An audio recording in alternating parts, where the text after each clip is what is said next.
तो चलिए आज हिंदी साहित्य के एक बहुत ही दिलचस्प दौर की बात करते हैं। एक ऐसा समय जिसे हम रीतिकाल के नाम से जानते हैं।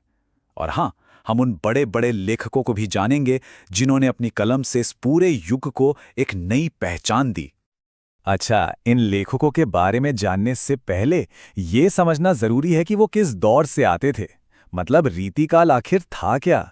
देखिए, ये वो जमाना था जब कविता में ना कलाकारी, सजावट और श्रृंगार पर बहुत ज्यादा जोर दिया जाता था। इसी वजह से हिंदी साहित्य को एक बिल्कुल नई, सजी सवरी सी दिशा मिली। तो अब आते हैं मुद्दे की बात पर। कौन थे इस युग के वो बड़े लेखक? ये वो लोग हैं जिनकी वजह से ही रीतिकाल को आज भी याद किया जाता है। इनकी रचनाओं ने ही तो इस दौर को अमर बना दिया।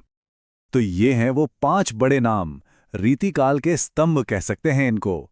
देखिए, सबसे पहले हैं बिहारी। अरे वही जो अपने छोटे छोटे दोहों में गागर में सागर भर देते थे। फिर नाम आता है केशवदास का।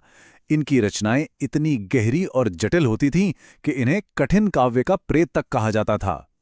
इसके बाद हैं देव, जिन्होंने श्रृंगार रस को एक अलग ही लेवल पर पहुंचा दिया। फिर मतीराम, जो अपनी बड़ी ही सरल और मीठी भाषा के लिए मशहूर हुए। और आखिर में घनानंद, जिन्हें प्रेम की पीड़ा का सबसे बड़ा कवि माना जाता है। सच कहूं तो इन सब के बिना रीतिकाल की कल्पना भी नहीं की जा सकती। तो भाई, इन 5 महान कवियों के बारे में जानने के बाद मन में एक सवाल तो उठता ही है ना? कि अगर पढ़ना शुरू करना हो तो इनमें से किस कवि से शुरुआत की जाए? साहित्य की दुनिया में अगला कदम शायद यहीं से उठाया जा सकता है।